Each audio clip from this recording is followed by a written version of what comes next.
daerah Jawa Tengah. Tujuannya itu, kata dia biar emang kalau ada jin yang mau ke dia kan nggak mungkin dia sampai nyamperin. Saya bilang nggak ada hal yang mustahil bagi jin itu. Gitu. Kalau emang berkehendak ya semua akan bisa katanya. Saya bilang gitu seperti itu.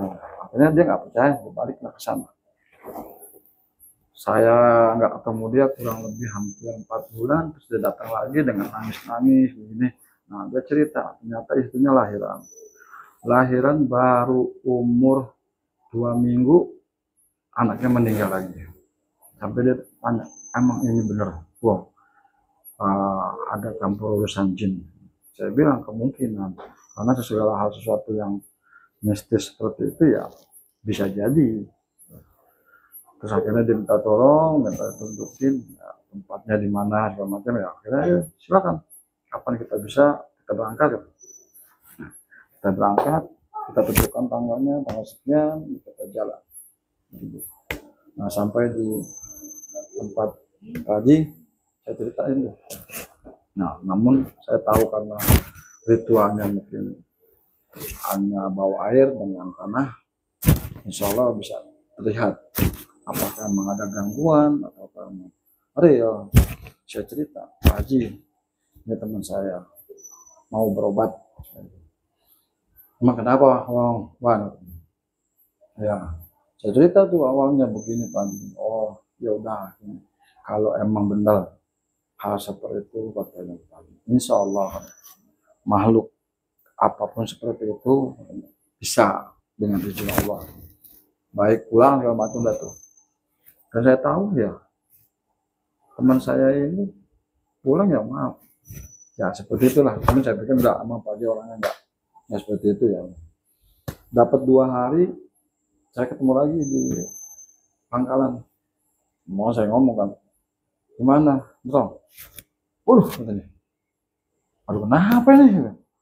Iya, di atas genteng berisik, berantem kucing, ngangong. Ya apaan? Emang kemarin dikasih Haji apaan tuh? Dikasih ada 4 botol, nggak tahu saya dia nggak lihat, cuma ada 4 botol disuruh dipendem di titik rumah. Nah, malamnya itu kejadian kata dia. Kejadian malamnya di atas itu kucing berantem, ngomong ramai sekali tadi. Itu sekitar jam 1 kan. Terus gua naik dah kata dia gitu. Nah ke atas dia lihat kok nggak ada, tapi suaranya ada, tapi kucingnya nggak ada. Loh, kok bisa gitu? Nggak tahu dia. Lama mau, ada kurang lebih 10 menit ya. Sampai kita nggak bisa tidur. Tetangga pun sebelah nembak, ini kucing dari mana? Diusir-usir atau disiram ke air, di rotanya juga nggak pada pergi. Akhirnya jatuh. Selama itu udah nanti, nah, akhirnya udah tuh nggak ada cerita lagi hal seperti itu. Udah akhirnya kita ke Pak Haji, ada hal seperti ini saya cerita. Sebenarnya ya udah nggak apa-apa, insya Allah bisa. Udah hari berganti terus, berminggu berbulan sampai ada kurang lebih 2 tahun istrinya hamil lagi. Segala macam ya, alhamdulillah anaknya selamat, dan sampai sekarang anaknya sudah 3 laki semua.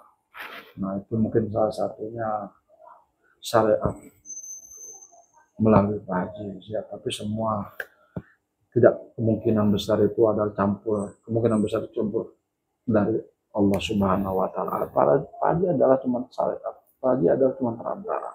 Karena makhluk seperti apapun nggak akan bisa kalau nggak ada izin. Dan Pak Haji orang yang belajar, Pak Haji orang hikmah, Pak Haji orang yang tahu hukumnya seperti apa, nah beliau. Nah, jadi konteks beliau itu yang pertama mengobati orang tanpa ada jasa.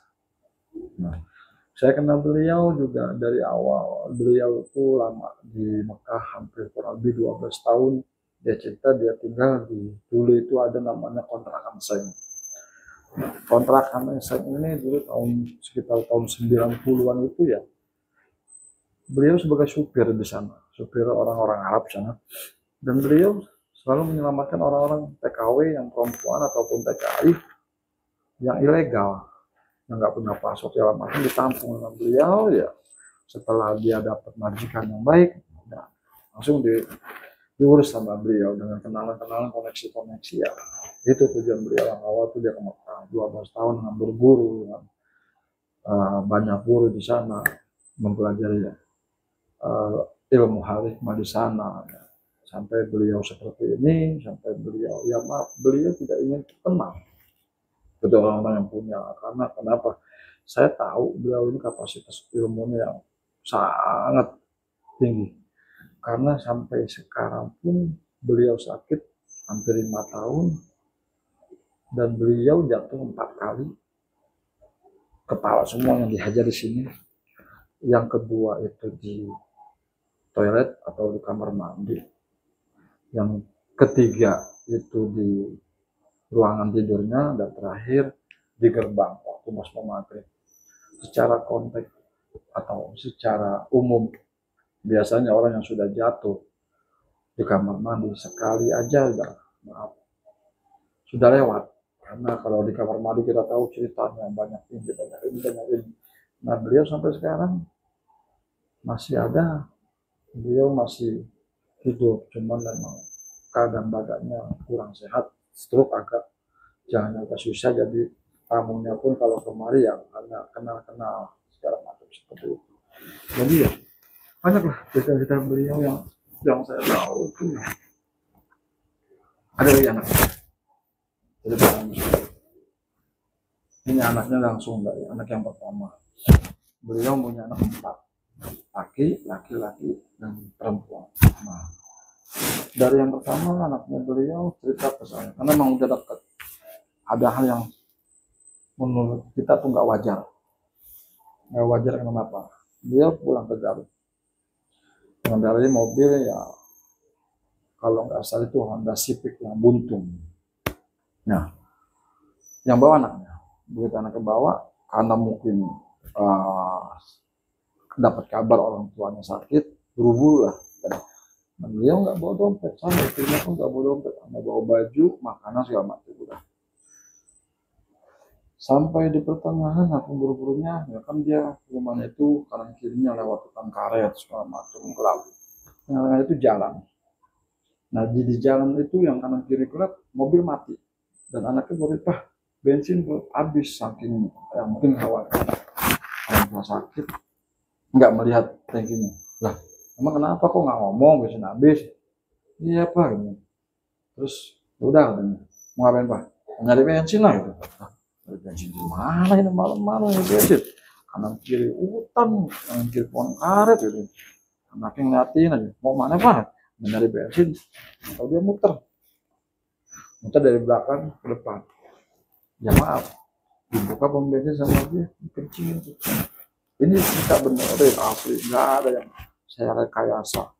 Itu apa segala macam nggak ada. Ini reda ujungnya pun nanti akan tahu. Dikencingin sama dia, maaf dikencing sama dia, dan anaknya bengong. Lu ngapain kencingin? Jangan kan baru rusak. Ya anaknya nggak tahu apa. Ya, langsung dia bilang ke anaknya, udah bon, jalan bon. Yakin pak? Ya jalan. Kok salah gitu?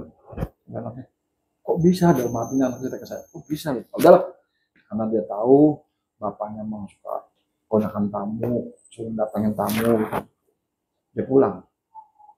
Yang anehnya itu bensin itu full. Padahal kalau kita pikir, maaf kencingnya orang seberapa? Itu full bensin. Nggak ngomong sama sekali. Nah, Bonang ini sampai di sana cuman datang anaknya sama Pak Haji datang ngelihat ibunya silaturahim, minta dijenguk, terus ya begitu sama orang tua pulang lagi karena memang banyak pasien kan dulu itu. Pulang ke Jakarta, Pak nggak isi bensin, nggak usah kata gitu, orang bensin udah penuh gitu. Saya bilang, tapi nanti pulangnya lewat Bekasi ya nang. Kok lewat Bekasi, rumah kan di Depok, jauh amat ke Bekasi Pak, udah nggak apa-apa gitu. Hari ke Bekasi, ada suatu pom bensin disuruh mampir. Nah mampir ke pom bensin itu, ngapain Pak? Nggak bensin penuh adanya. Udah mampir aja. Mampir, dia itu ngasih uang 200.000 Haji. ke anaknya ini. Nah, anaknya bingung, mau ngapain Pak, isi? Nggak usah isi, orang bensin masih banyak. Nah, sampai di pom bensin dia nggak ngisi, cuma ngasih ke karyawan pom bensin. Ini Mas, kata gitu. Orang bensin bengong, lah ini apaan Pak? Nggak tahu, udah pegang aja katanya. Udah pegang aja, langsung dia tuh jalan saja. Nah, akhirnya dia berpikir sepanjang jalan tuh dari Bekasi ke Depok, ini kok bisa begini, kok bisa begini katanya. Ini apaan gitu?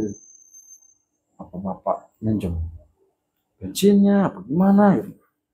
Langsung lah sampai rumah, anaknya bilang, Pak itu gimana bensin gini katanya kan.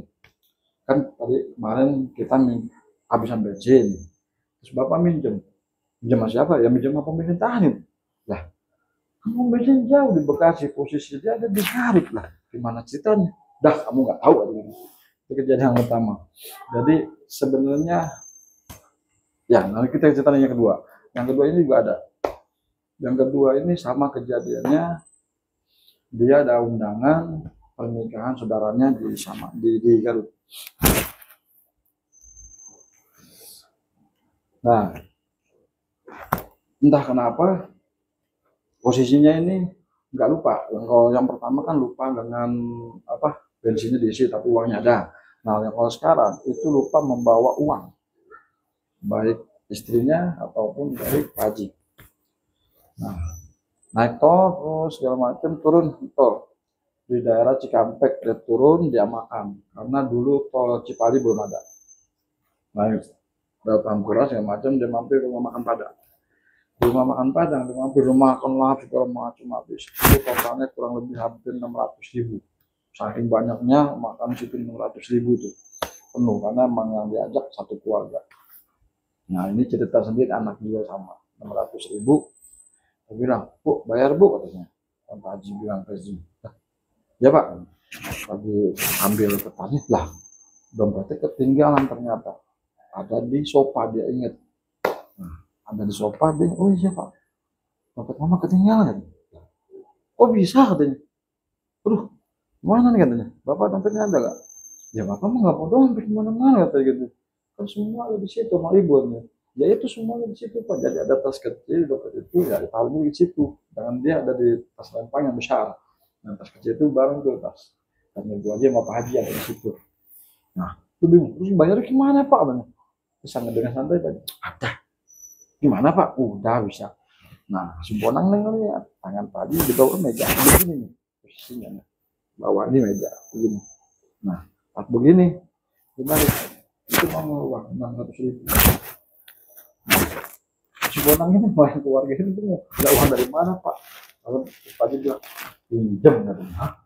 Pinjam dari mana katanya? Udah bayar dari Pak Haji, ngomong nggak mau itu cuma udah bayar. Bayar yang udah bayar total 600.000 dia ke Garut, terus dia balik lagi ke kemari. Ya nggak tahu saya ceritain tadi dia minjam uang ke saudara dan seperti apa nggak ngerti. Pokoknya dia balik kemari, terus dia bilang, Mah, kenapa? Itu uang 500.000 sampai rumah nih. 600.000 mana? Kenapa? Nah, tadi saya minjem katanya. Minjem sama siapa? Minjem sama tukang warung, saya ambil uang warung katanya. Masya Allah. Bapak minjem ngambil di tukang warung. Iya, ini mau digantiin duitnya kalau nanti di rumah ada uang katanya gitu kan. Ambil tukang warung katanya. Ya udah ya ambil uang itu dikasih dibalikin lagi ke tempat tukang warung. Jadi yang penting ini, beliau bisa, tapi beliau tidak mau memanfaatkan keadaan atau kepintaran beliau yang seperti itu. Dan beliau nggak mau yang memperkaya uang, yang atau orang bisa gagakan, itu beliau nggak seperti itu. Karena beliau tahu konsekuensinya pasti ada. Orang mengatakan atau orang yang berjanji dengan jin pasti ada. Seperti itu. Jadi beliau punya ilmu itu yang emang kalau kita pikir itu ya, kita pinjam gitu, nggak yang kita ambil udah buat kita, enggak. Kalau ini bukan hak kita, ini bukan punya kita, sudah balikan lagi orangnya. Loh, toh saya pinjam, bukan minta atau bukan ngambil, saya pinjam, nanti saya akan balikan. Itu kejadian yang dua kali. Anaknya itu yang pertama bensin isi full, yang kedua uang yang di rumah makan.